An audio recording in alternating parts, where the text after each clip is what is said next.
redo everything I just did. Yep, we're gonna redo everything as you guys heard. Yo, welcome back to the BSS Sports Pod. Just two bros smarter than the average Joe trying to get our word out there. Just filmed about 10 minutes of the pod, didn't even click record. But we're good now, we're 10 seconds in. And I guess we can just kick it off with This Week in Sports.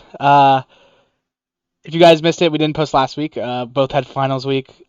Both are struggling college students trying to make it in this world. But it's summertime, and I think this is a new season for Boosie Sports Pod. I think it's time to kick it into high gear and just see what we can do with it.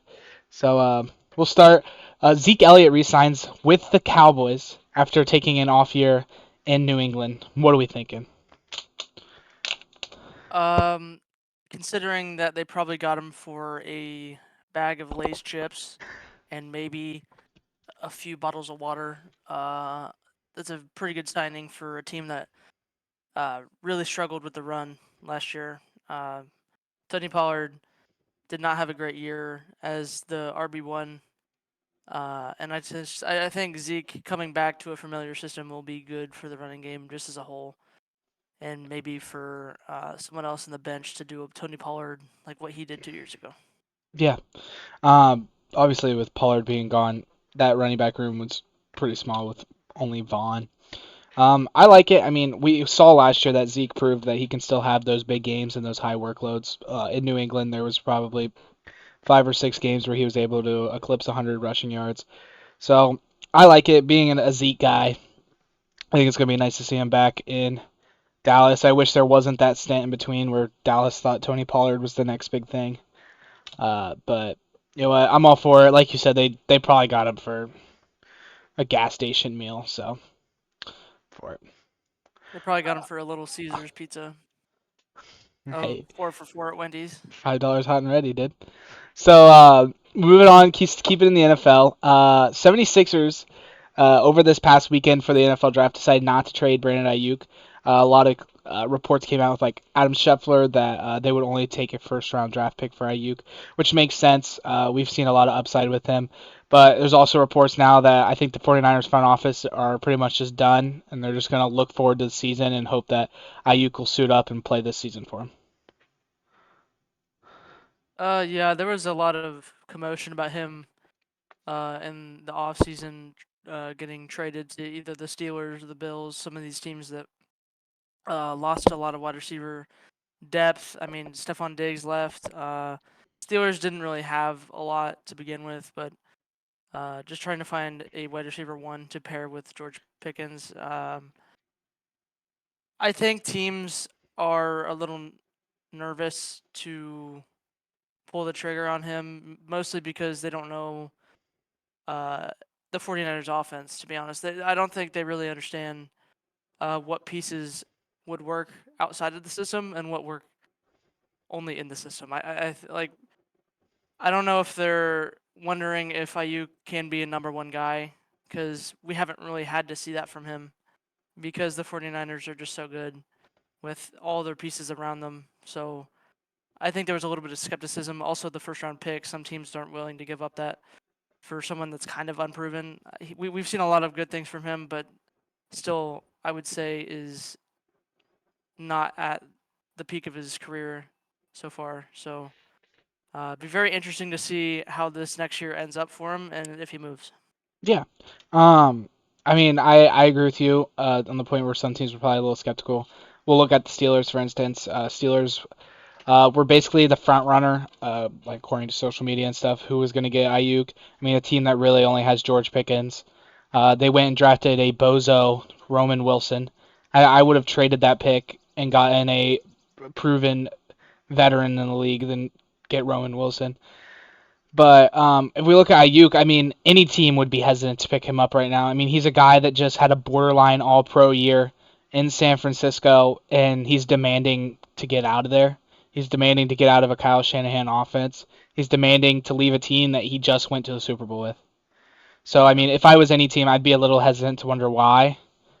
Especially, I mean, like I said, it's a guy that got pretty much everything he wanted last year. So, other than a Super Bowl. So yeah, I'm all for the being a little hesitant on the Ayuk thing. Yeah, I kind of completely forgot about the whole social media thing. We had something when it was first going on. I was talking about how wide receivers are just the biggest divas on earth. Yeah. Um, yeah, you got it coming. Then, if you're gonna act like that, then I would definitely be skeptical Yeah. of where your feelings actually lie. Yep. So earlier in the year on the pod, we did a lot of NFL pick predictions, but I don't know how we missed out and didn't do NBA pick predictions. But NBA started announcing their picks to their awards today, this week. So we wanted to look over some of them. Ones like some like Rookie of the Year and MVP are Most not improved. out, and DPOY are not out yet. But we can look at ones like most improved. This one's a little bit of a controversy. It's kind of 50-50 in the community on who they think deserved it. But Tyrese Maxey of the Philadelphia 76ers had a great year, All-Star year. Ends up being the most improved player. The real big like problem with this one that is really like got the community divided is Maxey averaged 20.1 points a game last year for Philly, and then this year bumped it up to 25.6. Did end up getting his first All Star game, as I mentioned, but he won it over someone like Kobe White. Yeah, I don't know why I'm struggling with that. Who averaged 9 points a game last year and actually bumped it up to 19 this year, and was also kind of was that go-to man in the clutch time, which Maxi was too, especially in the long stints of time that Embiid was out. But I think Kobe White's that boost of 10 points per game was really something that stood out to a lot of people. And I think the other thing is we expected a jump for Maxi this year. Like we expected him to take that jump, especially with Harden being gone out of the picture. We kind of expected it, but for a Cody White, it was never in the picture. Yeah. So with this one, I think that Kobe he was doing a lot of good things for a team that didn't really get a lot of attention. Um, the Bulls for the last few years have been an under 500 team that sneaks their way into the play-in and doesn't really do much. Whereas the 76ers are always going to get media attention as long as Embiid is there, and especially when he went out, there was a power struggle for how this team was going to stay afloat, and Maxi was the one to step up and lead the team to a 7 seed. I think they were a lot better, but the team without Embiid is nothing like themselves. So I think the NBA community saw that rising up and being the leading scorer after uh, your entire team goes down. I think they saw that as more improved than someone getting 10 more points on a team that barely made it in the play-in. I think if Kobe did it on a better team, he would have won it. But I think Maxi's heroic efforts to keep them in the playoffs was probably the reason that he won it. Yeah. I mean, I think the point it can be made and is valid either way. But we'll move it over to sixth man of the year. Another little controversial one, but I think this one is a lot more easier to narrow down why the person that won it. So Nas Reed, sixth man of the Timberwolves, ends up winning sixth man of the year over Malik Monk out of San Francisco. Uh, Sacramento. Sacramento. Why did I say? I was literally in my head. I'm like the He was Warriors not are on in. the I was like the Warriors are in San Warriors. Francisco, but out of the Kings, this one was actually really close coming into the playoffs. But I think Naz Reid just being a 3 seed, Malik Monk getting knocked out in the play-in, um, really just like cemented what needed to be cemented there. And I think Naz Reid just helped lead the Timberwolves over the Suns in a 4-game sweep. So I'm all for that one. Yeah, this is kind of something we saw literally just 1 award ago in the most improved. You have Nas Reed who stepped up after Carl Anthony Towns got injured and made his name known to people who really didn't know him. The media really liked how he came in and just started making plays and having good games. Malik Monk is kind of more of a under the radar, do it every game kind of guy. Um, the media didn't really cover it a lot just because it was pretty consistent. But I would say Nasri did it fairly like dramatically after Cat's injury, and I think you'll see a lot of awards like that where they'll win because something in the season was a lot of media attention. Hmm. Uh, and that could go with any award, but this one specifically, uh, I just think he was a likable player who popped off and obviously just led the Timberwolves over the Suns in a sweep. So yeah, I have no issue with that. Yeah, I'm gonna jump over Coach of the Year real quick because I think this what you just said kind of sums up what this next one is with Clutch Player of the Year. I feel like it is one of the only awards that it can't be earned by every single team.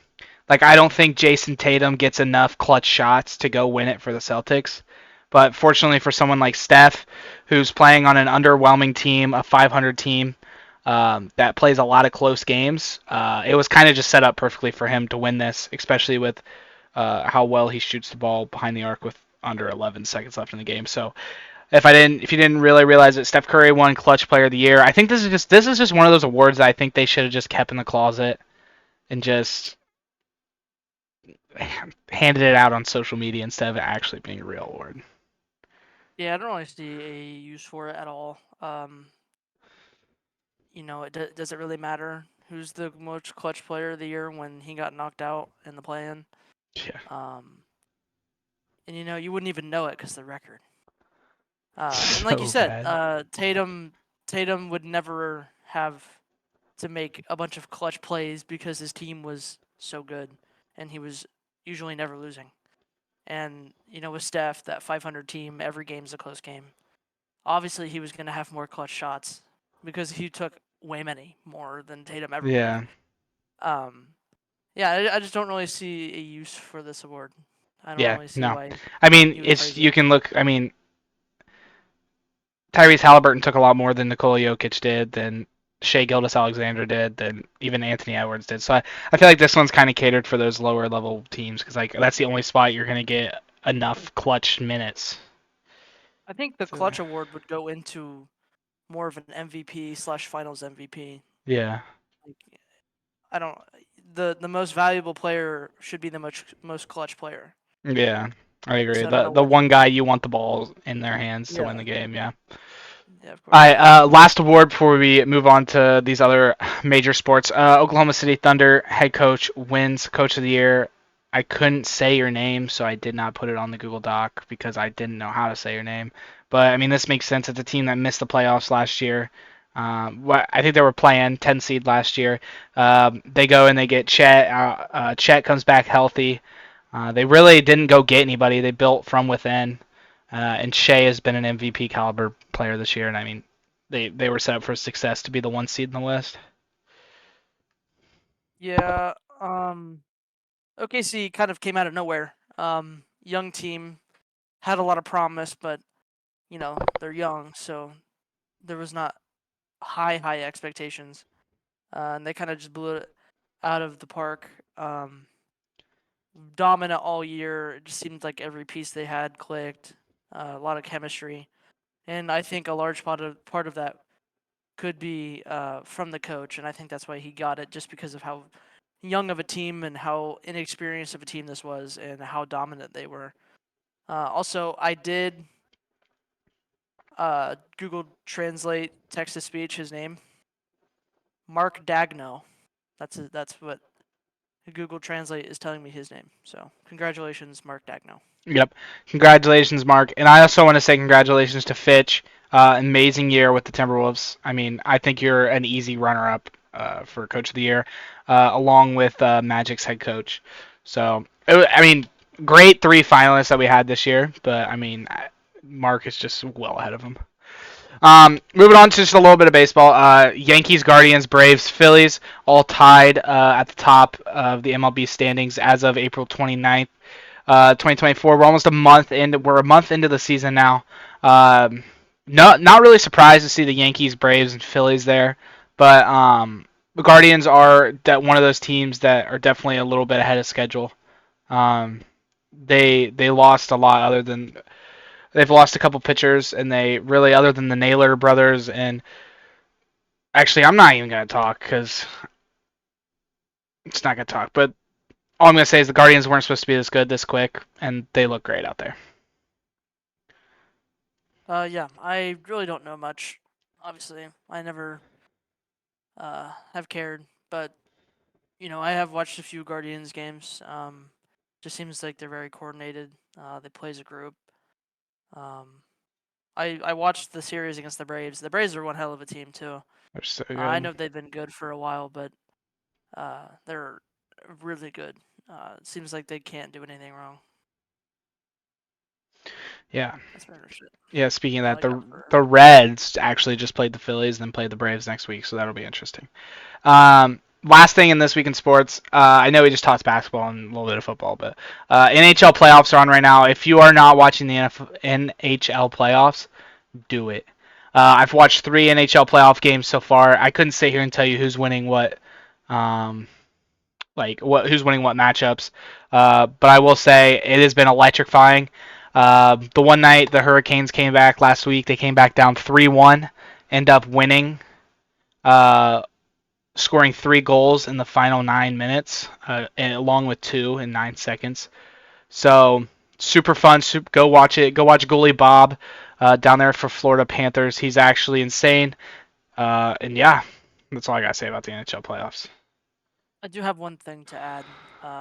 There was a Predators and Canucks game. What was that? Yesterday? Yeah. I don't know. Sometime this week. Um, I had a lot of electrifying moments here. I saw Will Levis kissing a catfish. That was oh golly. Bring the camera back. I'm back. Um, and then I saw a Titans Taylor offensive lineman Lewan. chug a beer, Taylor and then his Lewan. Yeah. daughter chugs the water. That was pretty cool. But the game itself was pretty cool No, too. did you not see the Uh, third guest that was there? Did you not see the no, third who was the third celebrity? guy? Oh, George Kittle. And they had him mic'd up. It might have been the game before, but he was still there at the Predators game and he was mic'd up and it was so funny. There was one time where he stood up and he's like, "Yeah, yeah, yeah." And he turns and looks behind him and he goes, "What up, Eddie?" And Eddie George is sitting 2 rows behind him watching the game and it's so funny. He just turns around and he just goes, "What up, Eddie?" And it Is was the Nashville like a it big was team? Like, why is everyone here for I don't this? know, but it was the funniest thing in the world. Well, anyways, the game I watched, uh, the Predators were up 3-1 at home, I think, and the Canucks just scored It's amazing. three. And I don't remember what time frame it was, but the Predators lost in overtime. With an electric home crowd. I was like, dude, that sucks. Yeah. I Yes, mean, but to Owen's point, the NHL playoffs are really good right now. I would suggest watching. yeah. We'll kick it over to the NFL draft. We'll run through top 10 picks, do just a quick, really quick little good or bad of what we think was with those picks. And then we both have our 2 winners of the draft and then our 2 losers of the draft. Um, but we'll start with Caleb Williams. I mean, was going to be the number 1 draft pick. I'm not going to sit here and say he's the best pro quarterback in this draft, but I definitely do think he is either first or tied first. But I couldn't really tell you between Daniels and May who really has the potential to be better. But I mean, Caleb Williams was just you already knew he was going number 1. I mean, there's really no one else the Bears could have picked. Yeah. Don't you have someone else, or did you already say that? No, we'll run through the top 10 real quick, just so I can Okay. roast the number 10th pick. Yeah. Yeah. So William goes first. Unanimous. Everyone knew that. Jaden Daniels and May, obviously, it was kind of pick and choose who you think is going to be better. Two pretty different quarterbacks in terms of play style. I think it just made sense for May to go to the Patriots. Mm-hmm. Just kind of has that play style that I think the Patriots have adopted over the last 25 years. Marvin Harrison going to the Cardinals, that one made sense as well. I mean, if you're confident in Murray, you might as well get him one of the best wide receiver recruits we've ever seen. Yeah, and on the So Marvin Harrison one, real quick too, I want to touch on. We talked about this like months ago. I think the draft showed and how quick that the Cardinals picked Marvin was really showed that all that Malik Neighbors hype that we saw during his pro days, that he was gonna jump Marvin Harrison. He's the better wide receiver prospect. I mean, the Chargers didn't even pick Neighbors, so I think that kind of like the draft really just showed who the better wide receiver is. well, I think the Chargers had a lot of other worries. Yeah. They need to protect their 200 something $1 million quarterback at Justin Herbert. So they went out and got Joe Alt from Notre Dame. Also one of the best O line prospects we've seen in a while. And then the Giants, I would hate to be a Giants fan right now. There really isn't a lot to look forward to, but you do get the second best wide receiver in the class.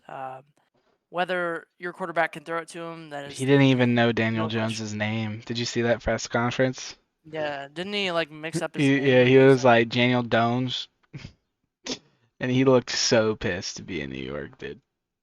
Yeah, it's not a great time to be there. Daniel Jones, it's a whole different thing. But 7, J.C. Latham to the Titans, just a good pick overall. You can never really go wrong with some of these online picks. No. I would say it's pretty hard to draft a really like bad bust of a lineman early. Uh, and then one of the most shocking things I've ever seen in the draft, the Falcons who just paid Kirk Cousins damn near. I don't even Damn know near the how much. whole economy of the United States. I don't know how much they're paying him, but I know it's a lot of money. They took Michael Penix from Washington, who I wouldn't say is a bad recruit at all, but his injury, um, just his history of injuries. I don't know why you would take him eighth, Yeah. Great pick, especially when just you way just too paid early. way too Good. early. Yeah. And you know, I don't know. He's 24 years old, Yeah. Like I so said, good prospect, just way too early. whenever Kirk decides to hang it up, He's only 34, by the way. yeah, no, I'm not saying that he will at all, Yeah. ever, but and you probably just knowing how Kirk is built and what kind of quarterback he is, you'll probably get him until probably early 40s. So you know, with that, you're gonna have to do something with him And it, because you know oh my god, if he's gonna Penix is gonna be play on the for vet minimum by the time he has7 to 8 more years, the chance to start, dude. yeah, I mean you add 7 to 8 more years, Penix will literally be 31, 32. Yeah. So I don't really know what the long term play for that is, but I guess we'll see. And then the Bears again getting Adunze from Great Washington. pick. Really good pick. Love this pick. The Bears, I think they really knocked this draft out of the park. Um, I didn't agree with the trading of the Justin Fields thing at first, but with the way the draft went for them, I think this is probably the best Hmm. scenario.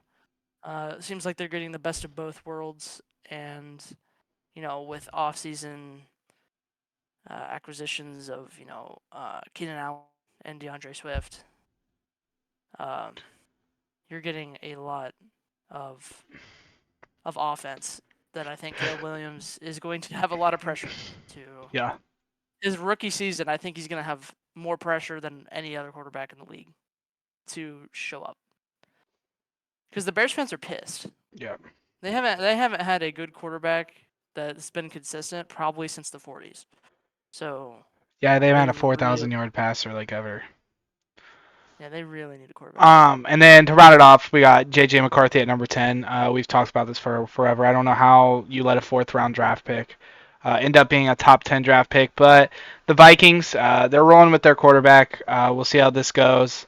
They were able to pick up, I can't remember exactly No, I mean they didn't pick up wide. For some reason, I thought they picked up wide receiver, but they didn't. So he's going to be thrown to Justin Jefferson, Jordan Addison. So I mean, he is very lucky in that department. He's going to have great receivers to throw to, but we'll see how he can do not handing the ball off 30 times a game.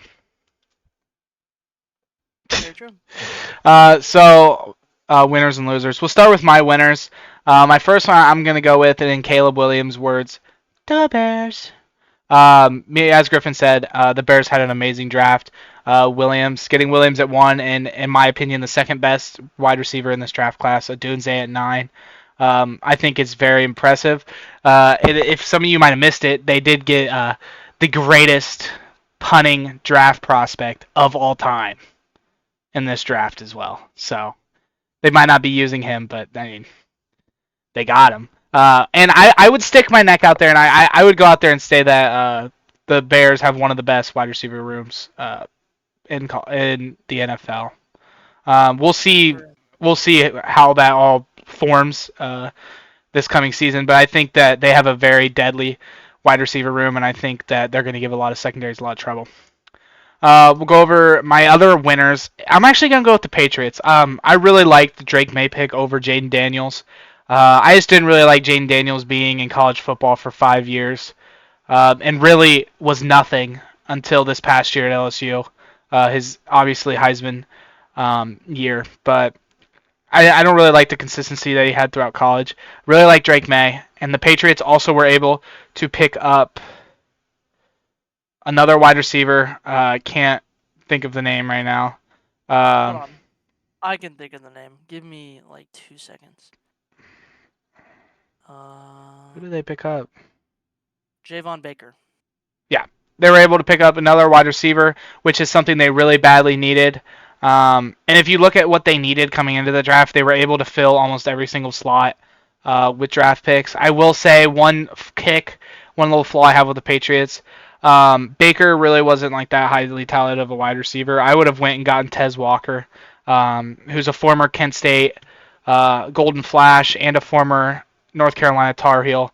Played alongside Drake May this past year, and I think that just bringing them back together probably would have been great. And I mean, I know that's what Denver did with Bo Nix and Troy Franklin. So those are my winners. So, I know you were talking about how you didn't think that the Javon Baker uh, was the best option, but I would say otherwise just because of this quote. I He know. was talking about his game, and how Patriots fans should feel, and his response was, and I quote, "Bring your popcorn. I make people in wheelchairs stand up."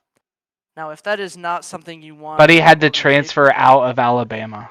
Dude had to transfer out of Alabama to go get PT. hey, So it is what it is. that's what it is. Um, but he's one hell of a guy, and we'll see. Well, he We'll makes see a people. lot of He, him, he I'm sure. fixes disabilities. That's what I'm hearing. Yeah. So here, it's hard to say the winners of this. Um, you could have went with a lot. Like honorable mentions. I think the if Bo Nix ends up being decent, I think the Broncos had a really good draft. But because of how skeptical I am of how his game will transfer to the pros, I did not put them on here. But who I did put on here is the Cardinals. I think their pick with Harrison is going to do a lot for that offense, who, without Murray for most of the year, was really bad. They just need a good wide receiver one, and I think that Harrison will quickly establish himself as a wide receiver one, and hopefully him and Kyler Murray can have a connection quick. And then some of the other draft picks, I know they got an edge from Missouri. He was really good. I remember him um, really destroying the Ohio State terrible offensive line in the bowl game. Um, but I just another mention the Max Melton from Rutgers. You know, even though he played for Rutgers, he wasn't bad. So I think their first three picks were pretty good into making a good good depth for the Cardinals, and hopefully they get off to a better start next year. And then I have The Eagles is my other winner because they got. Didn't they get Kool Aid? No, they got Cooper DeJean, and Yeah, but I thought they got both. now they got him and the Toledo guy. Oh, that's Really right. good corner out of Toledo. So they got two corners. Obviously, Two Mr. of the White Boy top three, himself. two of the top three in this draft, in my opinion. So they got Mr. White Boy himself, Cooper DeJean from Iowa. Greatest white boy in all of Iowa history. He's a dog. And He is then a dog. he got him. They got him in the second round, which people were thinking he was going to go first round. So that was one hell of a steal. And in the first round, they got another really fast cornerback from Toledo, Mitchell. I can't remember his first name. I think it's like, Wait, it starts the Q. yeah. So he was another really stouted recruit. Um, I think the Cardinals just hit it out of the park. They really know uh, where to pick the positions where they had the most struggles last year with depth. Their defense literally got cooked last year. They had some injuries, but they added a lot of depth, and I really liked their picks. So I had them Um, as the second winner. Quinyon Mitchell. Gotcha. And I also like you're talking about them. They also picked up Will Shipley out of Clemson in the fourth round. I really like Will uh, Shipley a lot. And they were, yeah, the Eagles had a very good draft. I'll give you that one. Eagles had a very good draft. Before we jump over to losers, I did want to touch on one thing that you were talking about. With the winners and losers, obviously we don't know. I mean, it's 2 days since the draft just recapped, just ended. But I just want to know what's going through the ESPN heads, because I'm not gonna lie. If you asked me, you can't say that Jaden Daniels and Drake May were A pluses and Bo Nick was a D, because at the end of the day, I couldn't tell you which three of them are gonna have a better NFL career. As of right now, I couldn't sit here and tell you which one's going to have a better career. So, like, I think those are a little confusing to me when you're like, well, he's a D and he's an A. But, like, I really don't have faith in Jane Daniels to go out there and lead my team to victory. Yeah. Uh, it's very inconsistent with the drafts. I know they've had a formula that they've used for a while. I really don't think they know who the best quarterback's Yeah, going to be. To be honest yeah, with you, and I don't either. I mean, other than Caleb, um, all any of the 4 or 5 of them in the first round could make noise. So yeah, I we'll agree. see. Jump over to losers. My first loser is going to be Michael Penix Jr.'s playing time. As Griffin mentioned, they signed Kirk Cousins in the offseason for $250 million. $250 million, and Michael Penix gets drafted there 8th overall. If I'm Michael Penix, I'm actually more mad that I got drafted there than if I'm Kirk Cousins, because you're gonna sit on that bench for a while. I know they like to talk about player development, but we're also talking about a 21-year-old, bringing him in and getting him developed. Michael Penix is like 23, 24. So that kind of sucks. I mean, I think they'll have a great backup. I think their backup quarterback's better than their starting quarterbacks over the last couple years. But that does really suck for them. And another team that I really did not like their draft would be the Miami Dolphins. This is a team that has Tyreek Hill, Jalen Waddle, um, and they go out there and they draft 2 wide receivers, Ty Washington out of USC, and then the other wide receiver that they got, well, no, Malik Washington out of Virginia, and Ty Ty Washington out of USC. I really don't like this. You have two of the fastest wide receivers in the league. One of them's on a longer term contract in Waddle, who I think will definitely be there for a while. And you're gonna go out and you're gonna waste 2 draft picks on wide receivers. Um, I don't know. I see using one. And then if you also look at their needs coming into the draft and what they ended up coming out with, it wasn't anything impressive. They really did not fill a lot of the holes that they had. So I'm definitely gonna pick the Miami Dolphins as one of my losers of this draft. Yeah. So I have a few. I have an honorable mention of the Bengals because not one of the people they picked I had any recollection of. And usually when that happens, it's not going to be a good draft. But I could be The wrong. I also the have just the seen center it. they got in the first round is massive. Not center, but Yeah, guard. well, I just uh, picking people based on their size. Well, he was Georgia too. He wasn't. He was good in college. It could be like a Jordan Davis situation. Um. Anyways, to the two actual ones. I'll take the Vikings. Obviously, like I said, or like Owen said, JJ McCarthy going in the top 10 really shows you how inflated the QB market was this year.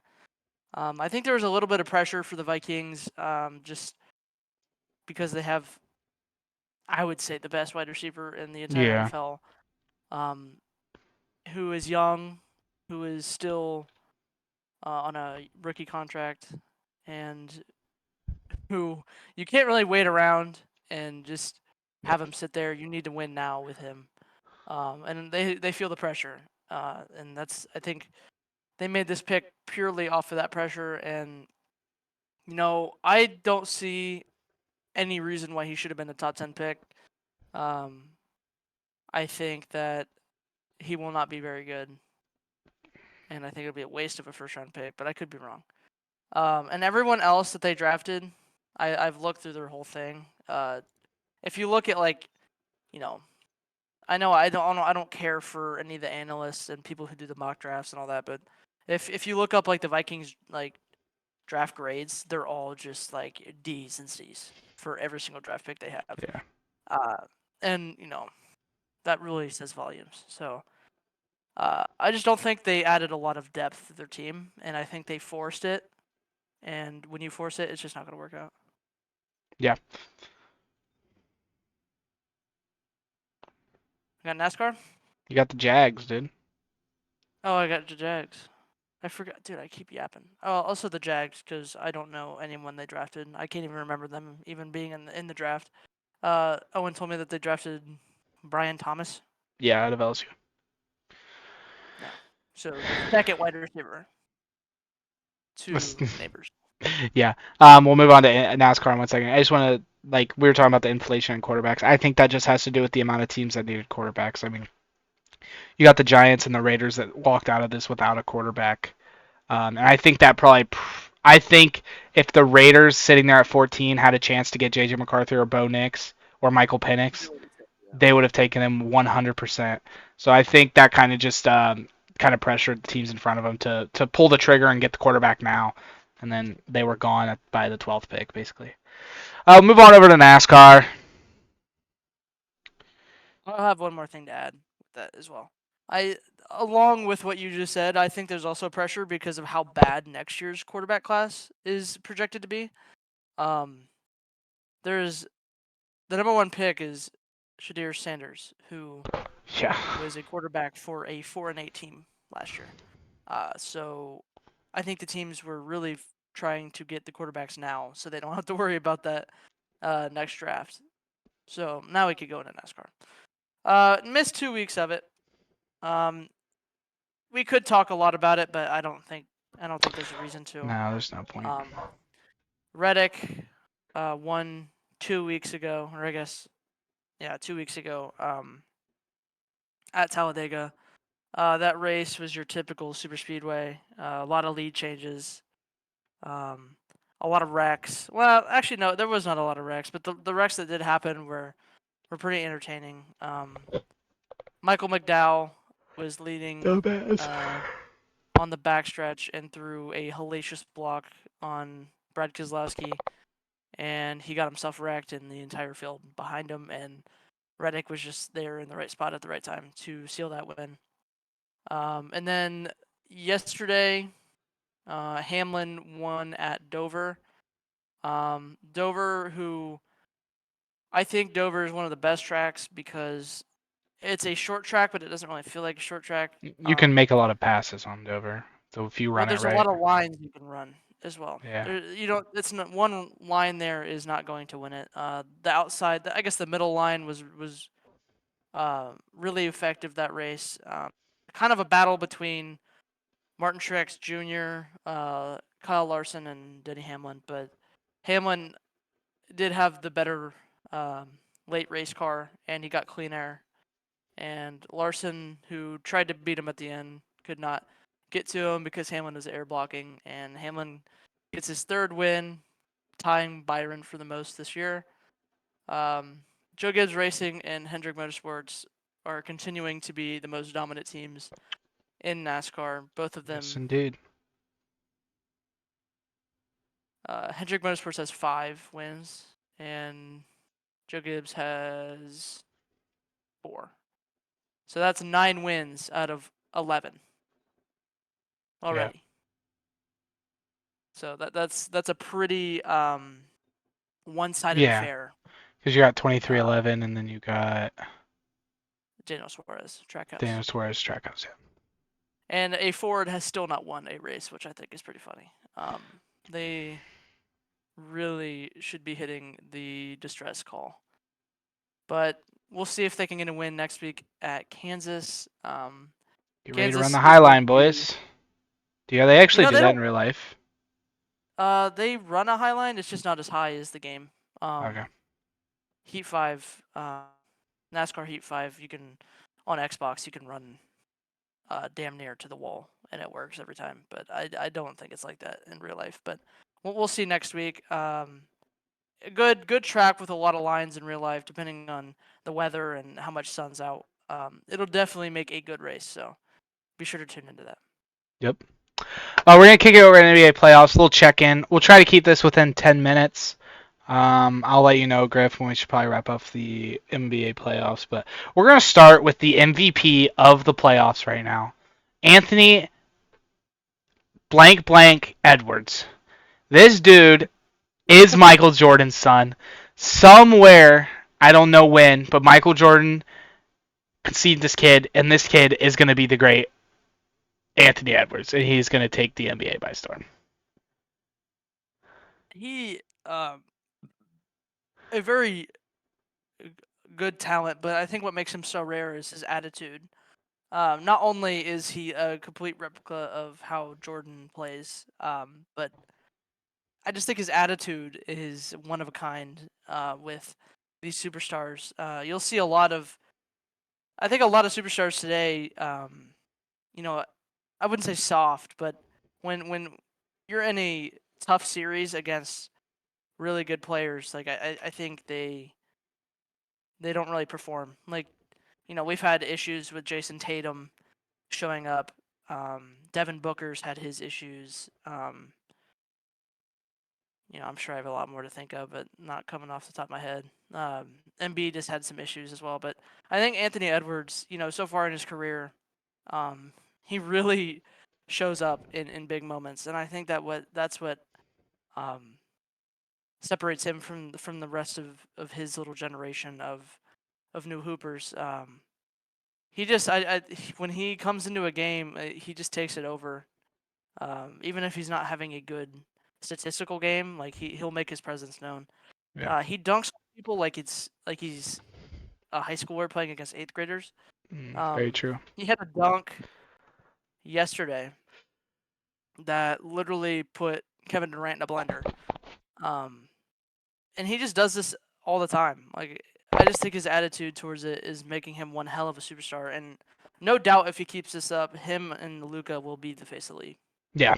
I quick note on this before we go over. I think what separates them is the will to win. I mean, we've seen Tatum, Booker, uh, I mean, Darius Garland do this too. Not Darius Garland. I mean, him too. Donovan Mitchell. Um, you get to those playoff games, you get to those big time games, and you don't know if they're going to go out there and they're going to be that super. It's just another game. It's just another game for them. But like with Anthony Edwards and Luca, I don't think I've seen a playoff game where Luca hasn't gone out there and overachieved. And I mean, Anthony Edwards just averaged 31 points a game against a super team in Phoenix. So I he mean, went out there yeah. and completely overachieved what anyone could possibly imagine. So I love Anthony Edwards. I think he's going to be great. That Anthony Edwards being on the Timberwolves led to the Timberwolves absolutely sweeping the Suns 4-0. I don't know. I think the Suns just going to suck it, dude, because Anthony Edwards was just him. Now they got a new foe they're gonna have to match with. Didn't get to play the Mavs this year, but T Wolves took care of that one. Kick The it over. Suns. What? Uh, Give me a minute. Give me a minute. Yes, sir. The Suns. You know, you took a gamble. You brought in Beal and Durant to try to make a super team. Uh, Kind of one last attempt to win the finals before your entire team blows up. And what we've been saying all year is that depth is the most important aspect of an NBA roster, and I think the Suns didn't get that memo, and it really showed in this series. Um, Most of the time, it was not close. These games were not close. The game four was the closest game. Um, you know, when KD and Beal and Booker are out of the game, and there's only one or two out of them out there at a time, the depth of the Timberwolves just outscored them, played them better on defense. Like when those three don't show up, the Suns will not win a game, and we saw that. The Suns had no depth to battle against the Timberwolves, and I think that's probably the death of super teams right there. I think you just saw it. Yeah, I agree. We'll kick it over to some teams that are in some good series. Knicks, Nuggets, Pacers, all up 3-1. Knicks have had an amazing series with the 76ers. We'll talk a bit about that in a second. Nuggets should have actually swept the Lakers. They lose 2 nights ago. Lakers, I underwhelming, but I also think that Jamal Murray and Nikola Jokic in the playoffs is just a very hard duo to beat. And Griffin just talked about depth. The Nuggets have one of the best bench and best just like Role helping players. units in all of the NBA. And then another team that's a little surprising because I know me and Griffin didn't pick this last podcast, but Pacers up 3-1 on the Bucks. This is a little scary. We'll talk about it too in a second. But Pacers beat the Bucks after losing game one. They win three straight. Bucks not playing Giannis or Damian Lillard right now. Both out with injuries, so it's kind of sad. Another thing that's sad, watching the Cavs, being Cavs fans, you can see behind Griffin's head. Cavs go up 2-0 at home against the Magic. Go down to Orlando and get absolutely mollywopped and destroyed Twice. in the second half. They didn't really get destroyed in the first half. Get absolutely destroyed in the second half in both games. And I think me and Griffin both can kind of agree that there's just this one thing that for some reason with the Cavs, it's like somebody new needs to step up each game. Game one, it was Evan Mobley that stepped up. I mean, he went out there and dropped 20 and 12.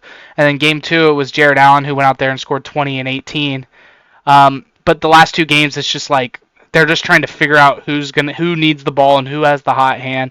And this is really starting to piss me off because you have someone like Donovan Mitchell who always talks about he has his playoff goals and his goals of the playoffs, but he's coming out here and not achieving or performing to the level he should be performing at. Yeah, the Cavs I think the opposite of a team like the Timberwolves. When time gets tough, there's like whenever Orlando is on a scoring run and you need momentum, And no they just one's keep there to answer scoring. the call. No one's there to answer. No one is there to play the tough defense, to get the turnovers, to get the fast break points, and it's costed them 2 games, embarrassing games, in Orlando. They lost by 30 both times. And a series that we thought was wrapped up by game two is Yeah. now looking almost completely swing the other way. We'll see how the Cavs respond, but yeah, this series has been pretty frustrating for that whole regime. Yeah, another regime that I'm sure is really frustrated is Lake Show. Lakers, as we said, got started out to an 0-3 deficit to the Nuggets. They ended up picking up a game, but there's just no way that they become the first team ever to reverse sweep a team.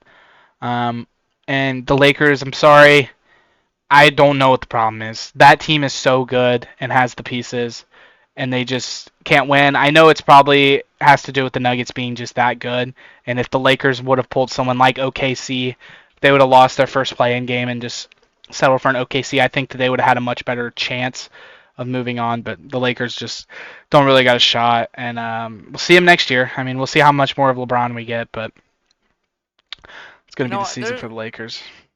So the Lakers and the 76ers, I think, are in the same boat. They've both played, I would say, exceptionally well. But however, how good they play, the Knicks or the Nuggets will play just a tad bit better. You know, the Lakers have been up 90% of that Nuggets Yeah, Lakers series. They've always had 10, 20, 30 point leads, and they always find a way to blow it. And if that's just the fact that, um, if it's like a, I know the Lakers bench has been struggling. I think yeah. their Torian depth through has like been an three issue. games, Torian Prince was the only one to score. Yeah, so they've had some bench issues. But I think like I would say the Lakers are playing them extremely well, and the series scoreboard would not show that. You know, three Yeah, one looks like it's a blowout, but the 76ers and the Lakers have played them to the end. The games have always been close. It's taken game winners and crazy sequences at the end of the games to get some of these wins. So yeah, it wouldn't shock me if the games were forced into a game 6 or 7, but I think the Nuggets will close that one, and the Knicks will too. yeah. And we just talked. You just talked about the Knicks and 76ers. That Knicks and 76ers whole entire vibe of that series just feels like something that's not in the first round. I know it's a 2v7, and we know the 76ers aren't a 7 seed team. They're definitely a 3, 4, or 5. But just with how the season played out, they ended up there. And it has been an insane from game winners to questionable calls not being called to the 76ers destroying them one game. It's just weird. It's really weird. And I'm definitely going to be watching that. Knicks are up 3-1 now after Jalen Brunson turns it up and scores 47 last night. So we'll see. I'm really liking that matchup. And then I got one question for you, Griff, before we get off this NBA playoffs. The Bucks, 33-15, fire their head coach. Giannis was one of some of the best statistical basketball of his life. Damian Lillard was playing amazing as the two man, and now they're on the verge of getting knocked out. So my question is Doc Rivers hired like the big thing that just led to the downfall of the Bucks? Because I really can't pinpoint another time because they were on the roller coaster up, and then they hired Doc Rivers, and it's just been downhill since. I think their season was derailed, but not completely a dumpster fire. After that signing, they were still fine in terms of the entire playoffs. I mean, they're a third seed, which is Yeah, pretty good, even after they had such a hot start. But to me, I just think that the reason why they're about to get bounced, obviously injuries. You know, Giannis and Damian Lillard are not playing in this series right now. You could contribute that to why they're down 3-1. But I would say that outside of Giannis, there's just a very big lack of consistency with the rest of that Bucks roster. And I know we said that with the Pacers too. Like the Pacers were limping into this playoffs right now, yeah, and somehow they just turned on the Jets, and it's a whole new ball game. But I just think they lack consistency. If Giannis isn't having an insane game, the Bucks struggle, and that's just when Giannis is not in, they've kept it close, but the Pacers yeah. have found a way to get it done. So It just without Giannis, the Bucks are not it. yeah. It just to cap this off, it just feels like that since game one when Lillard went out there dropped 37 in the first half. Since then, it's felt like the roles have been reversed, and then that in the sense that the Pacers feel like the 3 seed and the Bucks feel like the 6 seed. Like the Pacers are in control of every game. They are the ones controlling the game. They are the ones going out there. That's all I really can say. But it just feels like the roles are reversed, and the Pacers are really the ones like setting the tone in all of these games. Yeah, I would agree. All right. Uh, On to the best part of the podcast. Booth Battles Season 2. For the first, where are we on episode 14? So we started Booth Battles about episode 4 or 5 of the podcast, and we've made it about 10 weeks now. And then over our break, we decided it'd probably be a little good idea to restart it, tighten the leaderboard up, and then give Griffin his crown and joy for winning season 1 with 6,800 points to my 6,200 points. I jumped out to like a 200. I mean, after week 2, I was down like 600, and I tried to bring it back, and then I would get a couple hundred, and then I would get destroyed, and then I'd get a couple hundred, and I'd get destroyed. So Griffin absolutely led the whole entire 10 weeks that we ran this. But it's time for season 2. Wait 1 second. Griffin, would you like a speech? Would I like speech? Sure. Um, it was a hard battle. I spent countless nights thinking about my picks, and I couldn't have done it without all the teams I chose. Um, Shout out to not SEC basketball. Screw you guys. But just Cleveland. You got me a few. Um, Thank you to Larson and Hamlin. You guys are good.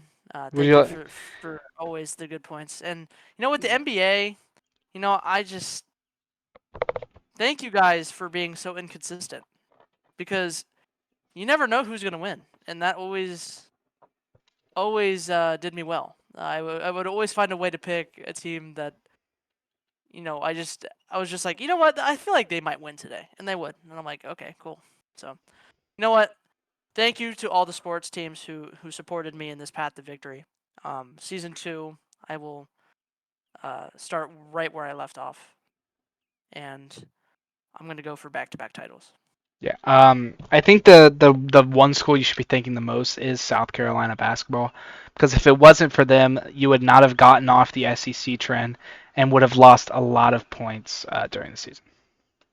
Was South Carolina the first team that put me over? Yeah, because they lost by 40 to Auburn. Oh yeah, Auburn. Yes. Thank you, Auburn. Yeah. Okay. Kick it off. Starting this week, NBA. We're actually both running with game fives here, which I mean makes sense. But I'm gonna start with Cavs over Magic. Cavs are 2-0 at home. They will be playing in Rocket Mortgage Fieldhouse for this game 5. And I think this is the game that Donovan Mitchell needs to step up and drop 40 or pack his bags because he's not coming back. Because without this win, he's not. I don't really know what Donovan Mitchell's doing. He's kind of just been there this whole series. And then game 5, I'm also taking Celtics over the Heat. This is kind of the easiest pick out of the 4 that we both chose. But I mean, it's a team that already won a game, so I mean, I feel like it's a reasonable pick. But Celtics gonna handle business, move on to the second round, and win Game 5 of that series. Yeah. So for me, I like the Knicks. At home, yes, at home Yeah. for game 5. Um, just coming in with a lot of momentum. I think the Knicks crowd will help them uh, end the series in 5 games. And then I have the Mavs over the Clippers. I really want to see the Mavs and the Timberwolves play at some point this year because that series would feed families. I pray every day that I get to see that basketball in a 7-game series. I mean, that's fair. I would too. New to the BSS Sports Pod and new to Booth Battles is the MLB. We're going to start up with the MLB. NHL is winding down. Definitely, we'll still probably throw it in here every other week, just until their season ends or until there's really no point in picking anymore. But we got to get used to the MLB now so that we know what we're doing later on. I'm going to open it up. I'm going to start Phillies over Giants. What? What's so funny? I just like the fact that when you talk, there's birds chirping. It's I like you're in know. Can heaven. you hear the birds? I can It's like hear you're in heaven. him. I can hear him through my ears. I was like, what? Okay. That's badass. Okay. Well, we're gonna start with Phillies over Giants on Friday night. Phillies, the team that just tied with the Reds, are at the top of the MLB at 19 wins. I'm sorry. And then a Giants team that's struggling, so I'm gonna take that. I'm also gonna take Cardinals over the White Sox on Saturday. Cool. I know you took the Cardinals because there's birds chirping right behind you, and they would beat you up if you didn't choose the Cardinals. So, I'm a Cleveland guy. I'm going with my Guardians over the Angels on Friday. Um, let's go Cleveland. You got that. And then Saturday, I got the Rays over the Mets. From little baseball knowledge I have, I'm pretty sure the Mets are not good, so I will be taking the Rays. Did you hear that? Mets aren't that bad. Okay. So They're not that UFL. bad. No, they're not that bad. All right, on to the UFL. Okay. Um, Is it the White Sox I'm thinking of then? yeah, the White Sox are really bad. Okay. Well, maybe the White Sox. Sorry. Uh, Sorry. Sorry, So Mets. we're gonna go to the UFL. I'm taking Battlehawks over Roughnecks. Battlehawks a team that lost week 1 and has continued to win the next 4 games. They beat the Roughnecks in week 2. I took them to beat the Roughnecks. No, Griffin I think took them to beat the Roughnecks in week 2. So I'm gonna roll with them, and I'm gonna take Battlehawks over the Roughnecks. And looking at who Griffin picks, I think we're picking the 2 best teams in the league. Yeah, well, there's a bye week. So there's only 2 games. Oh, And both of these games are really not close. The Battlehawks are probably the second or third best team, and the Stallions are by far the best team in the UFL. yeah. And they're playing a pretty bad Showboats team. So there's no way that that's an upset that will happen. So I'm taking Stallions over Showboats. Yes, sir. On the NASCAR in Kansas, both of us picking our top 10, 2 of them. I'm going to start with Brad Keselowski. Brad has a good overall record at Kansas. I should have looked a little bit more into what his placement was with the next gen cars because I skipped past that. But in his career, though, out of all active drivers, I think he's 4th on average finish. He has 19 top 10s at Kansas. And Brad is somebody who really needs another podium finish. He kind of got screwed over in Talladega. He's somebody that's kind of racing really hot right now. I know he spun out, blew a tire at Dover, and kind of messed himself up and knocked him to the back of the pack, but it's whatever. And I'm also going to go with another racer that completely got taken out at Dover. I'm going with William Byron for a top 10 finish. Um, Dude, look at who you picked. So somebody who's been racing really good lately. He was actually racing really good at Dover, and I think you could say the same about some others like Truex, him. Blaney was up there for a while until just unfortunate things happened. Byron gets wrecked by Bubba, and he's out of the race. But we'll see this week at Kansas how he does, and I think he'll place probably pretty good in qualifiers. He's had a really fast Hendrick car lately. I'm sorry Okay. for yapping. So Not sorry. for this one, I got Larson. He got second at Dover. He was running really well, but Hamlin just had a better car. And him and Hamlin have a lot of history at Kansas. Last year, Hamlin wrecked him on the last lap. Okay. It just popped Wrecked him up. on the lap, and I think Larson is going to get his revenge. He's really good at Kansas. He's really good at intermediate tracks, like we've seen all year. He's bound to get another one. So I'm gonna have Larson, and someone that is just down on their luck all the time, and they're gonna be due for a breakout at least one time, and that's gonna be Chastain. He had some good top 10 finishes, but he's never been able to get out in the lead and keep it. So I'm gonna have his breakout race will be in Kansas. I like it. We came to the end of the first summer special. I know the more we do these, the more I'm gonna sweat because I'm gonna have to turn the fan off. But thank you guys for watching. Episodes go out at 11:30 every Tuesday, and see ya. Peace.